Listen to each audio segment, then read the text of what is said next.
हम सुनेंगे एक प्यारी सी कहानी, बुलबुल और गुलाब। इस कहानी को लिखा है ऑस्कर वाइल्ड ने। ऑस्कर वाइल्ड का जन्म 16 अक्टूबर 1854 में आयरलैंड के डबलिन में हुआ था और इनकी मृत्यु 30 नवंबर 1900 में हुई थी। इंग्लिश के सर्वाधिक विलक्षण लेखकों में उनको शुमार किया जाता है। वह बहुमुखी प्रतिभा के व्यक्ति थे जो मुख्य रूप से अपने नाटकों के लिए जाने जाते हैं। वे उत्कृष्ट कहानीकार और कवि भी थे। उनके इकलौते उपन्यास the picture of Dorian Gray को भी आधुनिक साहित्य में क्लासिक का दर्जा हासिल है। समाज के नैतिक नियमों को तोड़ने के चलते उनका जीवन काफी विवादास्पद रहा और उन्हें 2 साल की जेल भी काटनी पड़ी। Importance of being earnest, lady Windermere's fan, a house of pomegranates आदि उनकी प्रसिद्ध कृतियां हैं। पेश है उनकी एक कहानी। आगे बढ़ने से पहले फ्रेंड्स, जिसने अब तक हमारे चैनल को सब्सक्राइब नहीं किया है वो जल्दी से हमारे चैनल को सब्सक्राइब करें, बेल आइकन जरूर प्रेस करें और अगर आपको हमारा ये वीडियो पसंद आए तो इसे ज्यादा से ज्यादा लाइक और शेयर करना ना भूलें। उसने कहा वह मेरे साथ नाचेगी अगर मैं उसे लाल गुलाब ला दूं तो। युवा छात्र ने रोते हुए कहा, लेकिन मेरे सारे उपवन में लाल गुलाब कहीं है ही नहीं। शाहबलूत वृक्ष की टहनियों में घोंसले में बैठी बुलबुल ने उसे रोते हुए सुना। पत्तों की ओर से झांक कर देखा और हैरान हो गई। कोई लाल गुलाब नहीं मेरे सारे उपवन में, वह चिल्लाया और उसकी सुंदर आंखों में आंसू उमड़ आए। आह, कितनी छोटी छोटी बातों पर निर्भर होती है खुशी। मैंने पढ़ा है जो भी बुद्धिमानों ने लिखा है। दर्शन शास्त्र के सब रहस्य भी मैं जानता हूँ, फिर भी एक लाल गुलाब की कमी ने मेरा जीना दूभर कर दिया है। अंततः यह रहा असली प्रेमी, बुलबुल ने कहा। न जाने कितनी ही रातों से मैंने इसी के बारे में गाया है, भले ही मैं इसे नहीं जानती। कितनी ही रातें गा गा कर मैंने इसकी कहानी तारों को सुनाई है और अब यह मेरे सामने है। राजकुमार कल नृत्य उत्सव कर रहा है, युवा प्रेमी बुदबुदाया, और मेरी प्रेयसी भी वहीं होगी। अगर मैं उसे लाल गुलाब ला दूं, तो वह सुबह तक मेरे साथ नाचेगी। अगर मैं उसे लाल गुलाब ला दूं, तो मैं उसे अपनी बाहों में भर सकूंगा और उसका हाथ मेरे हाथ में कसा होगा। लेकिन मेरे उद्यान में कोई लाल गुलाब नहीं है, इसलिए मैं अकेला बैठा रहूंगा। यह वास्तव में ही सच्चा प्रेमी है, बुलबुल ने कहा। प्रेम सचमुच अद्भुत वस्तु है। यह मानिकों से अधिक महंगा और विमल दूधिया रत्नों से ज्यादा कीमती होता है। ना ही इसे दुकानदारों से खरीदा जा सकता है और ना ही यह सोने के तराजू पर तुलता है। संगीतकार अपनी दीर्घा में बैठेंगे, युवा छात्र बोला, और अपने सुरीले साज बजाएंगे और मेरी प्रेयसी वीणा और वायलिन की धुन पर नाचेगी। चटक वस्त्र पहने दरबारियों का हुजूम उसके इर्द गिर्द होगा, लेकिन वह मेरे साथ नहीं नाचेगी क्योंकि मेरे पास लाल गुलाब उसे देने को नहीं है। उसने खुद को घास पर पटक लिया, अपना मुंह अपनी हथेलियों में छिपा लिया और रोने लगा। आखिर क्यों रो रहा है ये? नन्हे गुलबहार फूल ने फुसफुसाकर अपने पड़ोसी के कान में कहा। वह लाल गुलाब के लिए रो रहा है, बुलबुल ने कहा। लाल गुलाब के लिए? वे सब चिल्लाए।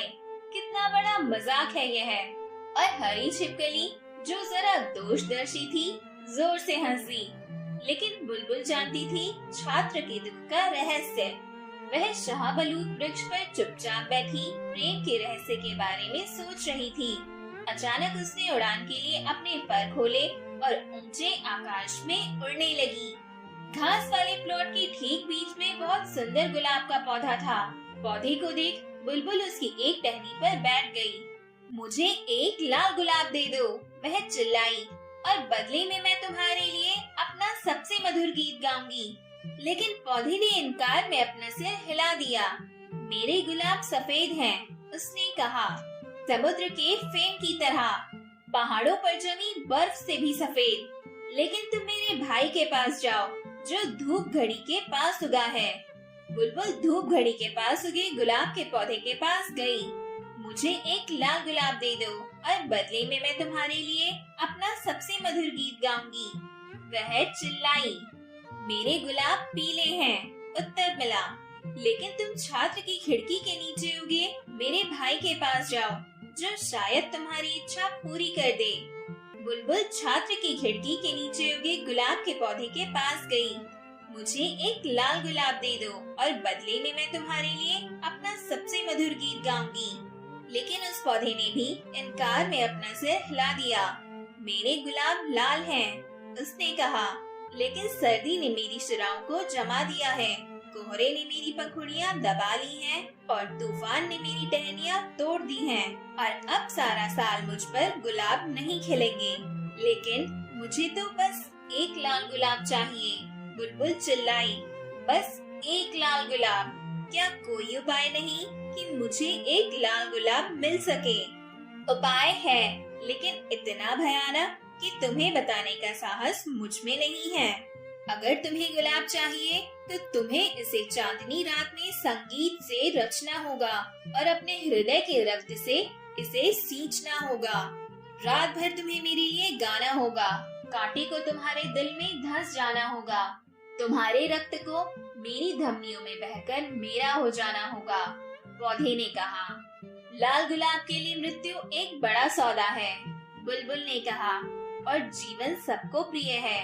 हरे जंगल में बैठकर सूर्य को उसके स्वर्णिम रथ में और चांदनी को उसके मोतियों के रथ में देखना मोहक है। संबुल की सुगंधी मधुर है, परंतु जीवन से बेहतर है प्रेम। और फिर मनुष्य के दिल की तुलना में एक पंछी का दिल है भी क्या?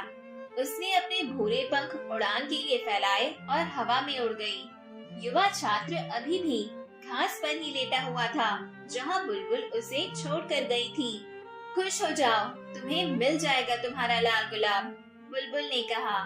मैं उसे चांदनी रात में संगीत से रचूंगी और अपने हृदय के रक्त से सींचूंगी। बदले में बस तुम इसी तरह सच्चे प्रेमी बने रहना, क्योंकि प्रेम दर्शन शास्त्र से अधिक समझदार है।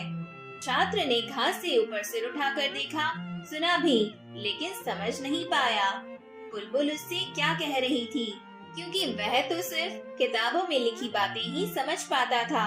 लेकिन शाहबलूत पेड़ समझ गया। उदास हुआ क्योंकि वह नन्ही बुलबुल का बहुत बड़ा प्रशंसक था। बुलबुल ने अपना घोंसला भी उसी की टहनियों में बनाया हुआ था। मेरे लिए एक अंतिम गीत गा दो, उसने फुसफुसा कर कहा। तुम्हारे चले जाने के बाद मैं अकेला हो जाऊंगा। तब बुलबुल ने शाहबलूत के लिए गाया। उसकी आवाज ऐसी थी मानो चांदी के मर्तबान में पानी बुदबुदा रहा हो। बुलबुल गा चुकी तो छात्र उठा। उसने अपनी जेब से पेंसिल और नोटबुक निकाली।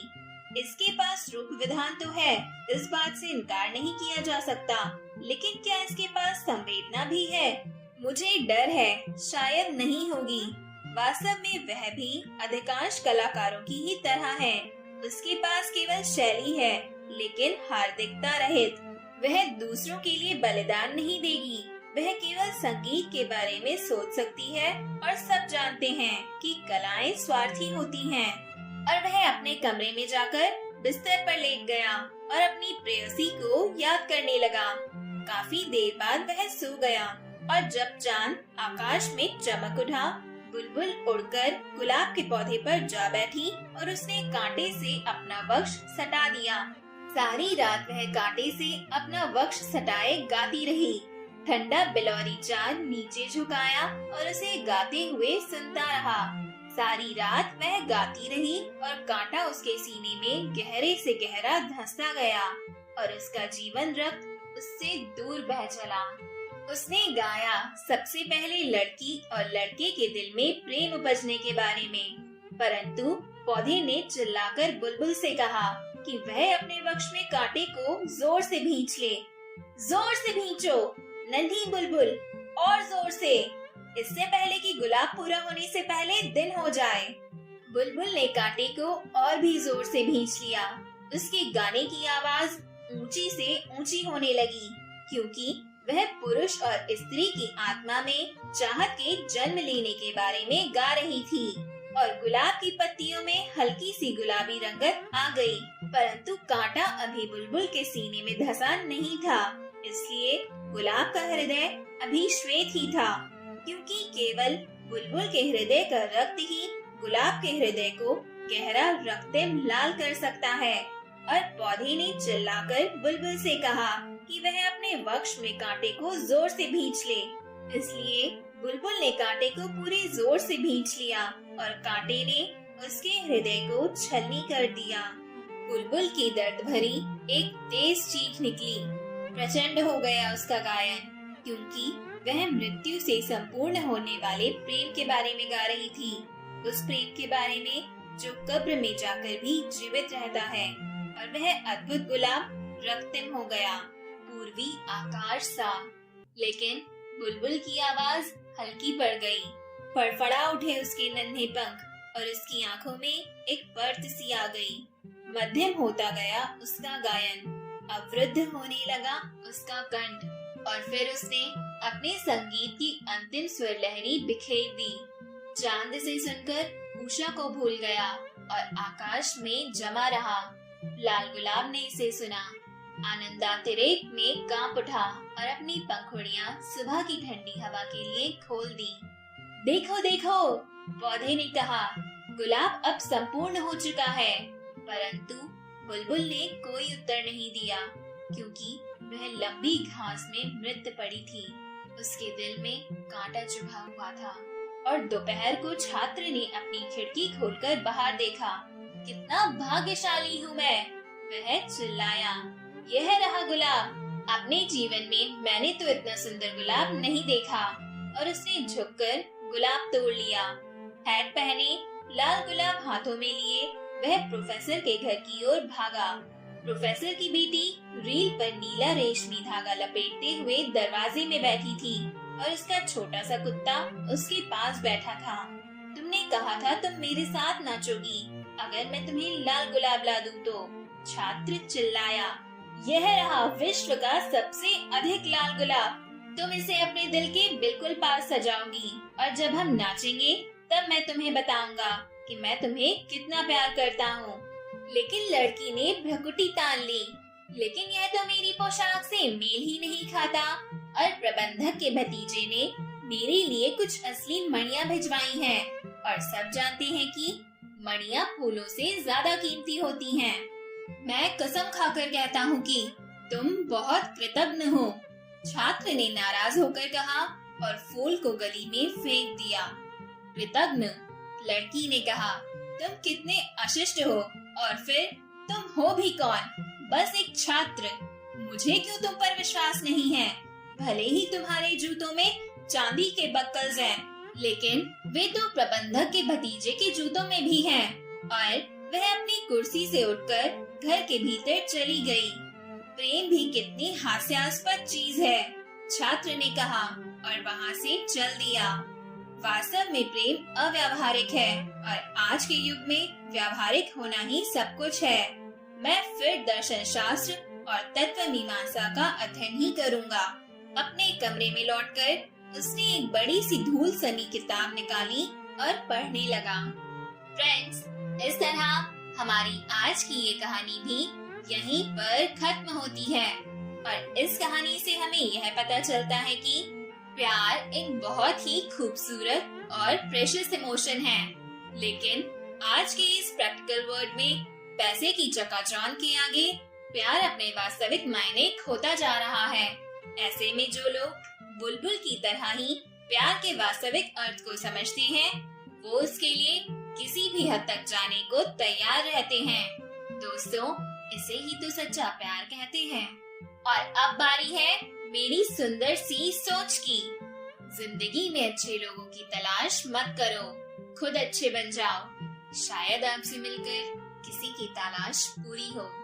तो फ्रेंड्स, मेरी इस खूबसूरत सी सलाह को हमेशा ध्यान में रखिएगा और मेरे साथ मिलकर एंजॉय करते रहिएगा मेरी इंटरेस्टिंग ऑडियो टेल्स। हम सब फिर मिलेंगे नेक्स्ट वीडियो में एक नई कहानी के साथ। Till then, don't forget to like, comment, share and subscribe. Thank you.